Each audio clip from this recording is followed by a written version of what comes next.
Bonjour à toutes et bienvenue dans le Holistic Podcast, un podcast pour t'aider à guérir, t'aligner et rayonner. Et aujourd'hui, nous allons parler du mansplaining.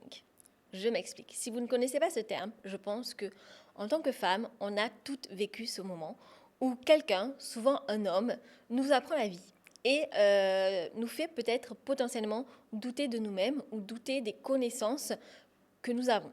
C'est vraiment en fait le moment où un homme part du principe qu'il connaît mieux quelque chose que toi, même si dans les faits ça va être l'inverse, et va t'expliquer en fait les choses avec une condescendance à peine voilée. Et donc, je sais pas toi, mais moi c'est quelque chose qui m'irrisse le poil. Clairement. Donc, si jamais ça t'est arrivé, n'hésite pas à partager ton expérience en commentaire. Et c'est quelque chose qui m'est arrivé la semaine dernière. Et donc, clairement, ce n'était pas la première fois, ce ne sera sûrement pas la dernière. Mais je me suis dit, ça m'avait bien remonté. Donc, je me suis dit, ok, c'est le moment d'en faire un épisode de podcast. Et donc, aujourd'hui, on va aborder le mansplaining de façon plus profonde, dans le sens où on va voir ce que c'est exactement, pourquoi ça existe, comment il s'ancre dans nos sociétés et dans nos inconscients, et surtout comment tu peux retrouver ton pouvoir intérieur sans te durcir. Déjà, le mot mansplaining, qu'est-ce que c'est? Donc c'est un mot en anglais, donc c'est composé du mot man, homme, et explaining, expliquer. Il a été popularisé par l'autrice Rebecca Solnit dans son essai Les hommes m'expliquent la vie. Comme quoi c'est un sujet qui est assez vécu par de nombreuses femmes, je pense. Comme je disais, c'est donc quand un homme explique la vie à une femme de manière condescendante, sans prendre en compte son expérience, sa compétence, ce qu'elle dit, parce qu'en général c'est un échange, une conversation, donc juste il ignore en fait ce que la femme est en train de lui dire, parce qu'il part du principe de base que de toute façon, il en sait plus. Donc c'est même pas la peine d'écouter ce que la femme a à dire, il va juste répartir son savoir, entre guillemets, sa sagesse, sa science. Et ça, c'est quelque chose que l'on voit énormément dans la spiritualité. C'est incroyable. Parce qu'avant, du coup, quand même, je travaillais avec des hommes en finance, donc j'étais majoritairement avec des hommes. Et donc, ceci arrivait aussi.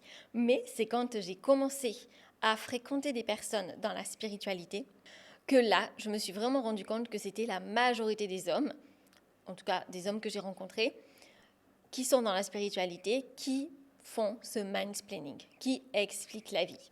À titre d'exemple, je vais prendre l'expérience que j'ai vécue la semaine dernière. Je pense que la personne qui a fait ça ne s'est même pas rendu compte qu'elle était en train de faire ça.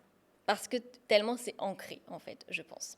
Mais tout simplement, c'était quelqu'un de spirituel qui me contacte sur les réseaux et on commence juste à échanger comme deux praticiens qui ne se connaissent pas, mais qui sont dans le domaine de la spiritualité. Et donc, on parle des annales akashiques, en l'occurrence, à ce moment-là.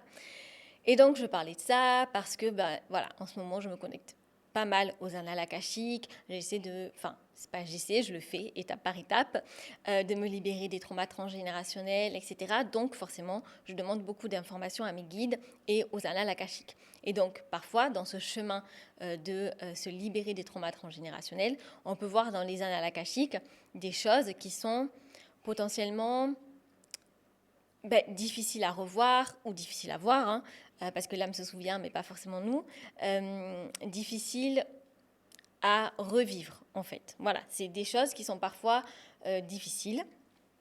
Et donc, voilà, je partageais cette expérience.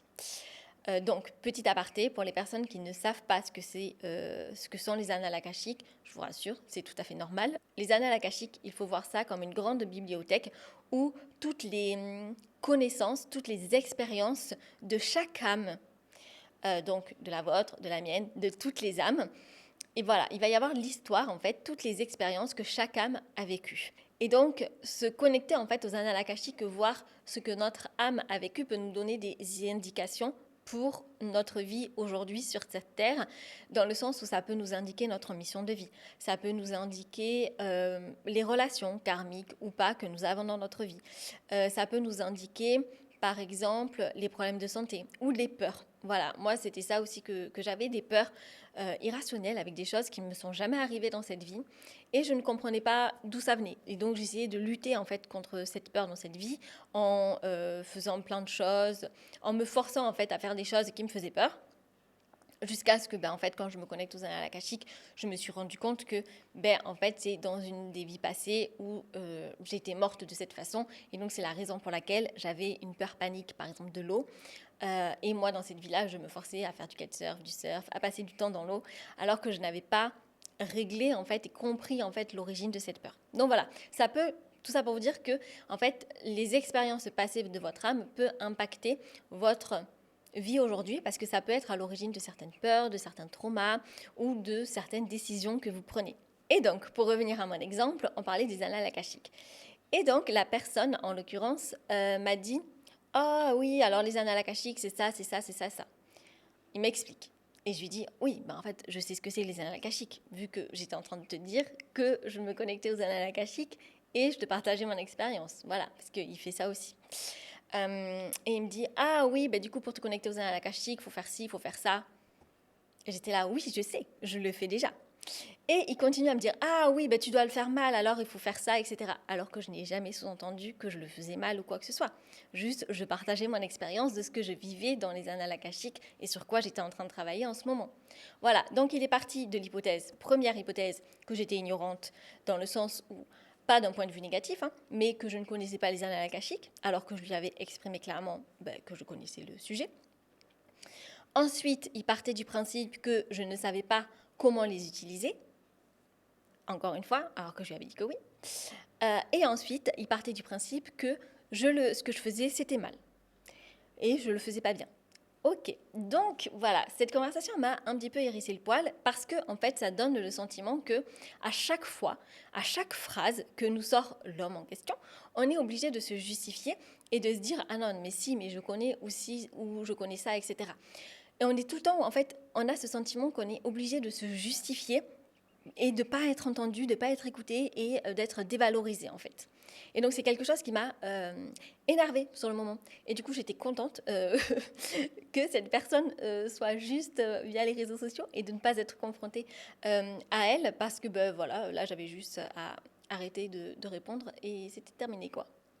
Et ceci arrive également aussi sur les réseaux sociaux. Parfois j'ai des commentaires sur les réseaux d'hommes, toujours, qui ne connaissent pas du tout l'Ayurveda, qui ne savent pas ce que c'est, et qui répondent à mes posts, parfois même de façon très désobligeante, très irrespectueuse, en disant que je suis ignorante, que je ne sais pas de quoi je parle, et que mon post, c'est voilà, quelque chose qu'il ne faudrait pas voir sur les réseaux sociaux, qu'il ne faudrait pas rendre public.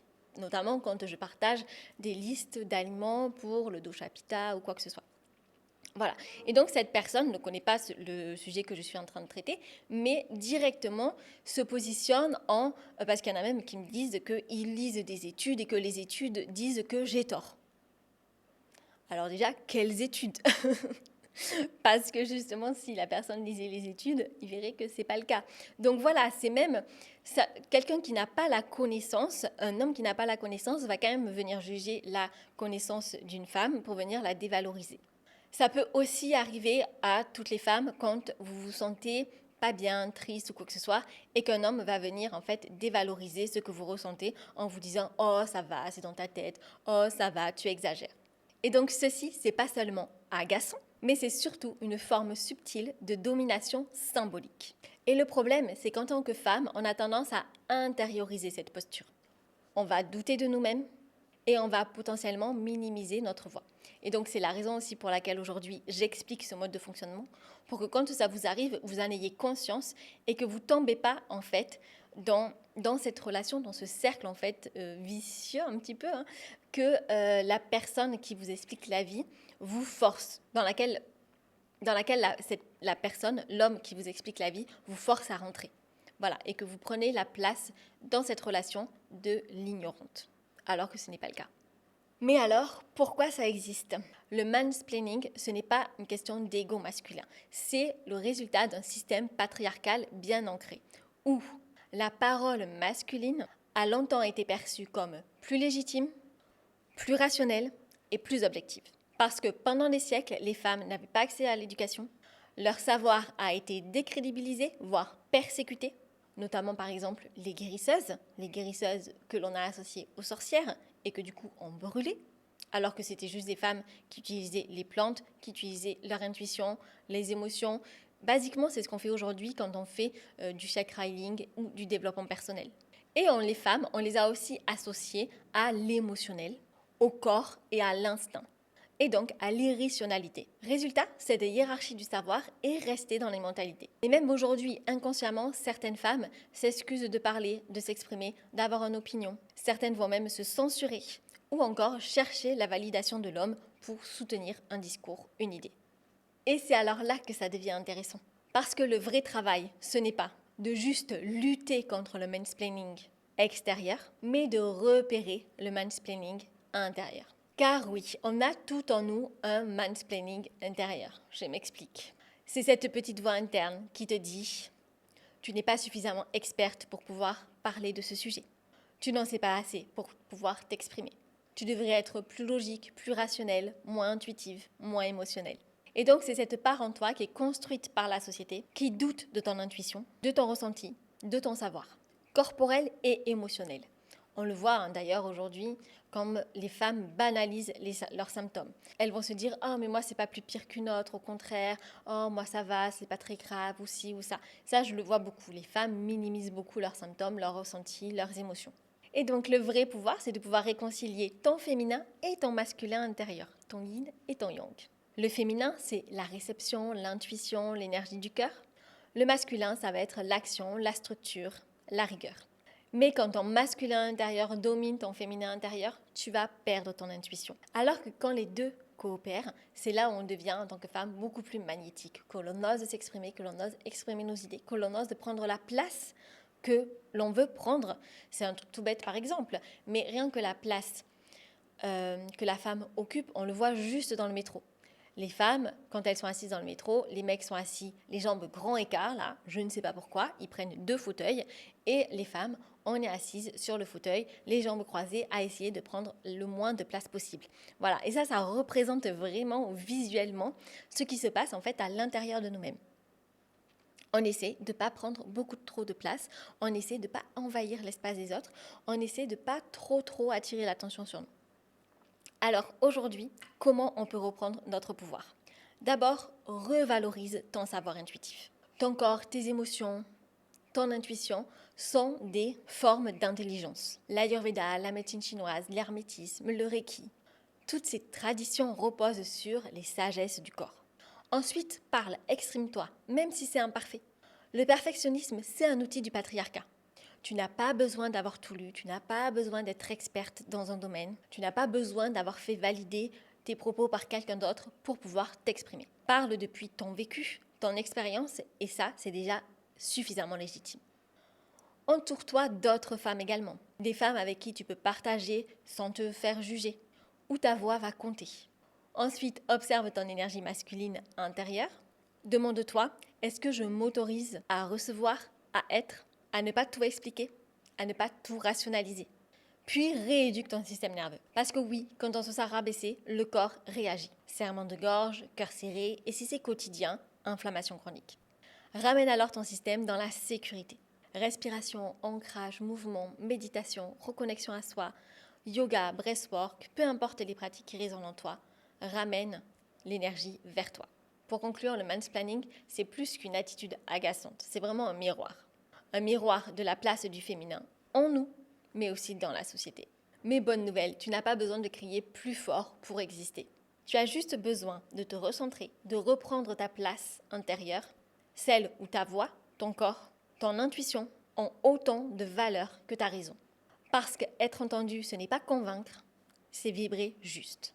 Voilà, j'espère que cet épisode pourra t'aider. En tout cas, si ça t'a plu, n'hésite pas à le liker, le partager, à le noter avec les petites étoiles sur Spotify et Apple Podcast et à t'abonner pour ne pas louper les prochains épisodes. On se retrouve mardi prochain. Belle journée.